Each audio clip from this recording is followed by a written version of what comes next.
Hey everyone, I'm Chris Lesniak, And I'm Rob Byer, and this is the Debate Math Podcast. debating mathy topics and mathy pedagogy with mathy people just like you. Let's get into this month's debate. Lastly, we want to model putting it all together. What if we do a circle debate where we're responding to each other and start with a coin flip?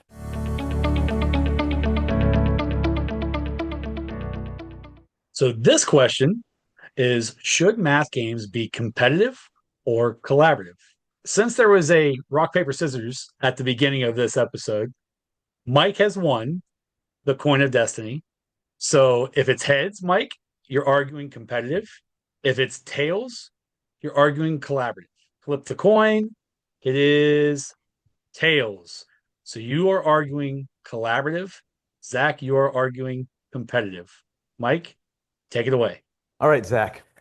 My claim is that math games should be collaborative, and my warrant is that the whole reason we want kids to play games is to get practice with, often just computing, like computation, and we want them to be sharing strategies. So if you and I were playing a game competitively and I'm not making efficient moves, I'm not making the right choices, there's no reason for you to help me out because you want to win the game. But if we're collaborating, it's in your best interest to let me know, oh, you could decompose this number, or we should be trying to get a 9 right now. And so where the likelihood of students sharing strategic thinking and supporting one another and getting learning, which is the main goal for playing the games, collaborative is the way to go. And then here to summarize and respond, we have Zach. It's your turn. All right, Mike. I heard that your claim is that math games should be collaborative, and your warrant was that we want kids to be engaging in games to learn math, right? And so if it's collaborative, I'm going to be more willing to help you out with a strategy. I might share my thinking with you more freely if I'm trying to help, if we're trying to do something together, if it's a collaborative game. It's a strong argument, Mike. And I would imagine that the viewers and listeners at home are already thinking you won, but I have a comeback for this. All right. My warrant, or excuse me, my claim is that math games should be competitive. And here's my warrant why. When you think about a game, the point of the thing is to win, right? A game isn't like something you do collaboratively. A game is designed to have a winner and someone who didn't win. Said that nicely, huh?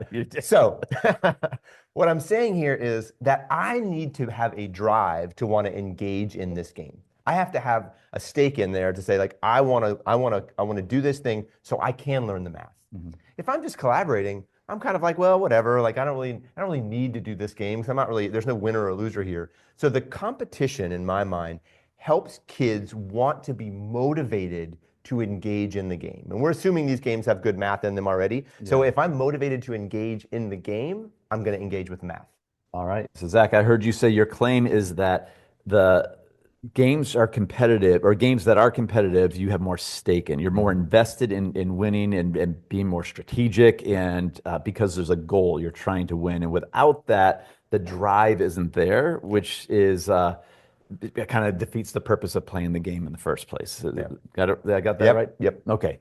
That's also a good argument, right? And you and I sometimes we land in the same kind of place. But I'm going to do what I call a scarecrow moment. So if anyone remembers, like Wizard of Oz, when he's like, you can go this way or you can go this way, but then he does one of these things. Like, I'm going to revise my claim a little bit and say that my claim now is that games should be cooperatively competitive. And my warrant is that it brings in both arguments together, so that if you and I, rather than playing against one another, we were playing against Chris and Rob, and we have a chance to strategize together. So you're helping me, I'm helping you, but we also want to beat them. And so because of that, we have both the drive to be strategic and efficient, but we also have the teamwork so that we can share our thinking. And so it gets the best of both worlds and results in better learning. All right, and with the final word, Zach, your chance to summarize and respond. All right, Mike, what I heard you say was you were changing your claim, which that's not really part of the coin flip, but okay. What I heard you say was you're going to revise your claim. Revising. To include both cooperation and competition, because then there is the sort of strategic drive to want to be good at the game if there's competition in there. And maybe you'd have a partner to collaborate so you get that sort of like shared strategy, shared thinking with each other. I like that. I'm going to stick with my original claim. If we're going to just have to pick one, I'm going to say that it should be competitive because I think you're going to have other opportunities in your math class to strategize and learn from each other, right? To share strategies, to compare all the work that we do when we're facilitating discussions. That's going to happen outside that. But the gamification of math in this case, to me means I need to be able to win. I need to have a reason to want to strategize and to want to get more efficient or more clever or more, logical about the math that I'm engaging in. So if I got to pick one, I'm sticking with competitive math games in the classroom. Wonderful. Thank you all for this whole series of debates. Well, thank you to Zak and Mike for that. And now it's time for listeners to pause and ponder. What did you notice? What do you wonder?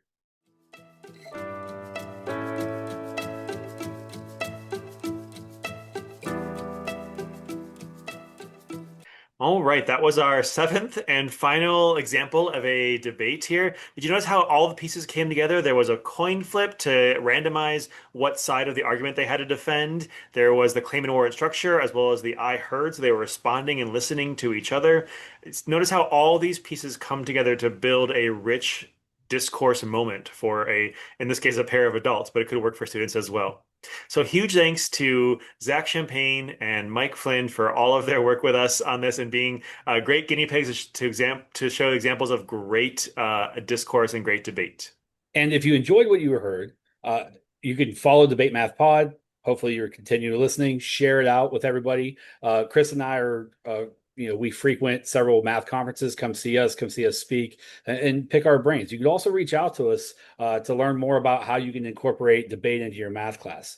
I also highly recommend that if you're into the math content side of it as well, where you're trying to learn more and you want to see how you can incorporate it into your classroom, go check out Mike and Zak on their social media platforms. Right now on LinkedIn, on Blue Sky, they are posting so many great videos for teachers where it's, tips and tricks and things that you can actually implement in your classroom. And go check out the Flynn Education website as well to see where you can learn more.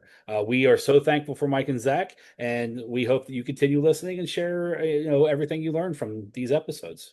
And we'll make sure all of the information is in our show notes, so please check that out. Follow and subscribe and check out Mike and Zak. And thank you all for listening. Hope you enjoyed this series of episodes. Yeah, cheers.